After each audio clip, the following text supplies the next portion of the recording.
มันมีครั้งนึงที่ว่าหลวงตาปางไปภาวนาอยู่พระธาตุยาคูนี่เป็นอย่างคือต้องไปภาวนาอยู่หม่องนั้นครับที่หลวงตาปางได้นิมิตอีหยังคือได้ไปปฏิบัติธรรมอยู่พระธาตุยาคูครับกาฬสินธุ์โอ้อันนี้เขาบอกอันเจ้าของคุ้มเขานำมาบอก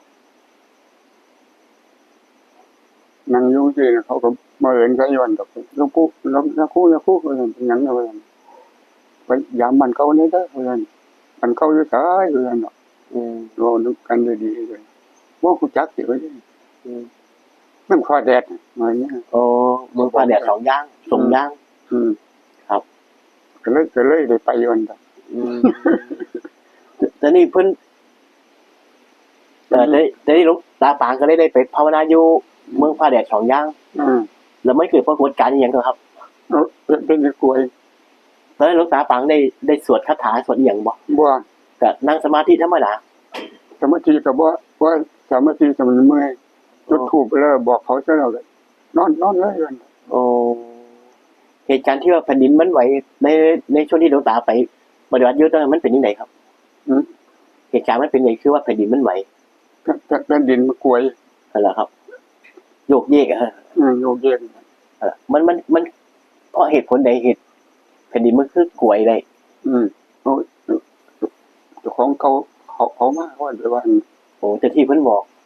เพิ่นก็ได้แสดงให้เห็นตอนนี้จะเริ่มแล้วครับโอ้ไปสมัยนั้นตั้งแต่จักปีมาแล้วครับโอ้ยเราก็ท่านได้เจริญโอ้ถึง30ปีไปก็สิถึงแล้วโอ้ตั้งแต่ไปภาวนาอยู่หม้องนั้นโอ้เราแสดงว่าไปสมัยนั้นยังเป็นป่าเป็นรกอยู่ละมั้งครับเป็นทงหน้าเขาอยู่โอ้บ่ได้เป็นสถานที่ท่องเที่ยวแบบปัจจุบันนี้เพิ่นบอกว่าของเก่านี่เพิ่นบอกบ่ครับว่าหลวงตาปังนี่ไปเกี่ยวหยังกับเมืองฟ้าแดด2อย่างอันนั้นเคยเป็นหยังกับสถานที่ตรงนั้นมันก็เคยอยู่นั่นน่ะก็เคยว่าเคยอยู่เคยสร้างเคยแปลงนี่ก็โอ้เคยเป็นกษัตริย์คนเดียวไปโอ้เคยเป็นเจ้าเมืองยุทธได้นะอยู่หั่นน่ะโอ้ก็เลยเป็นตำนานที่ว่ามีลูกสาวที่ว่านั่นอันอีหยังโอ้ที่ว่ามีลูกสาวผู้นึงโอ้ที่ว่าเป็นตำนานยุคปัจจุบันนี่เนาะครับเป็นตำนานยุคปัจจุบันโอ้ชาตินั้นหลวงตาปางเป็นกษัตริย์ผู้นั้นที่ว่ากีดกันความรักของลูกสาวบ่ให้สมหวังในความรักโอ้ชื่อนางหยังผมก็จำชื่อบ่ได้ในประวัติศาสตร์นางฝ่ายหยาดนางฝ่ายหยาดก็สั่งเป็นแค่นพออยู่นั่นรู้อันก็คนไหนเล่นได้บ้างก็มานอนอยู่ไก่ครับเพิ่นก็มาสร้างอีกทีนึงกับน้องสาวน้องสาวก็เขาบ้านดอกเขาเป็นเรื่องของน้ำเนาะมั้งน้องสาวเขาครับตนไปแข่งกระบวนบังไฟครับโอ้นั่นคือยุคนึงที่ภูมิเจ้าที่หรือว่าเทวดานี่มาบอกหลวงตาปางว่าให้ไปเยี่ยมสถานที่เก่าเพราะว่าอาจจะมีเวรมีกรรมต่อสถานที่ดังนั้นเพิ่นก็เลยให้ไปโปรดเป็นภายเพราะว่าชาติก่อนนี่หลวงตาปางอาจ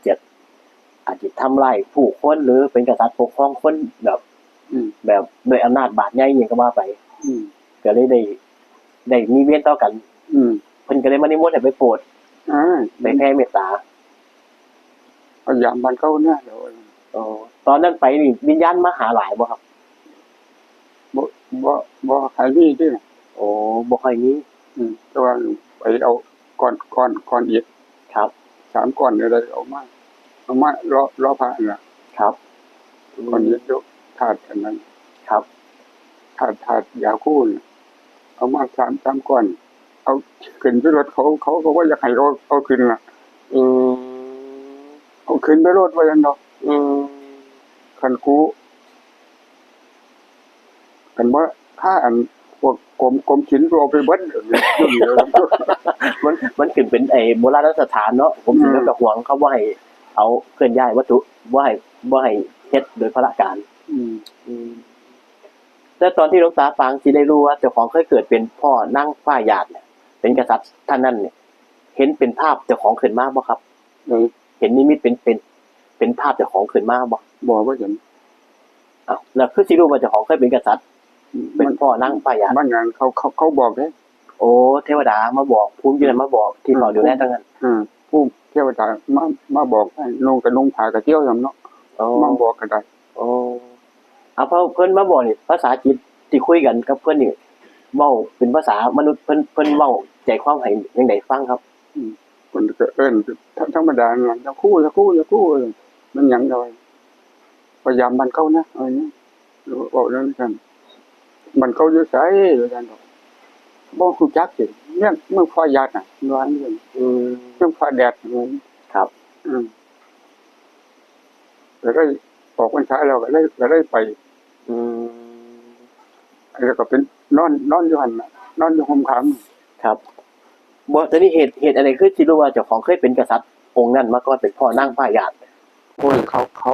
เขาบอก โอ้เทวดาเยื่นบอก เพิ่นบอกเป็นคำเว้าว่าจังไดครับ บอกว่าพยายามมันเข้าแน่เท่านั้นนะ โอ้ว่าท่านเคยเป็นกษัตริย์ตั้งแต่มาก่อน เคยปกครองบ้านเมืองตะลีมาก่อนอ๋อก็เลยให้กลับไปเยี่ยมบ้านเก่าพอหลวงตาไปก็เลยไปเจอปรากฏการณ์แผ่นดินมันไหวเออ นึกจะนอนไป ตอนนั้นหลวงตาไปผู้เดียวเดียวครับ ไปกับหลาน โอ้ไปอยู่คืนนึง อยู่ขึ้นหนึ่งขึ้นสองมันก็มาฉันเข้าบ้านไปเลย โอ้ ตามหลานโอ้ยจะเด็ดกล้วยเลย ร้านสัมผัสได้ว่าตอนแผ่นดินมันไหว บ่แล้วก็ได้กับเจ้าของ โอ้นี่กษัตริย์เจ้าเมืองฟ้าแดดตรงย่างมาเกิดนี่เป็นเรื่องเล่าอัศจรรย์เนาะแปลกๆโอ้นางฟ้าหยาดเมืองฟ้าแดดสงยางจังหวัดกาฬสินธุ์ จังหวัดกาฬสินธุ์ ครับ เป็นเรื่องเล่าอาจินใจเนาะ ไปบอกผู้ใดฟังเขาก็บ่เชื่อแล้วถ้าเขาบ่ได้สัมผัสกับเจ้าของ ว่าเขาว่าเชื่อหรอกแต่เลยเขาบอก โอ้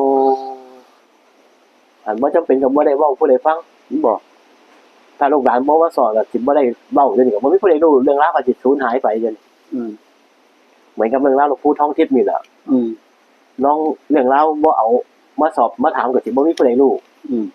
ประวัติเรื่องราวหลวงปู่ทองทิพย์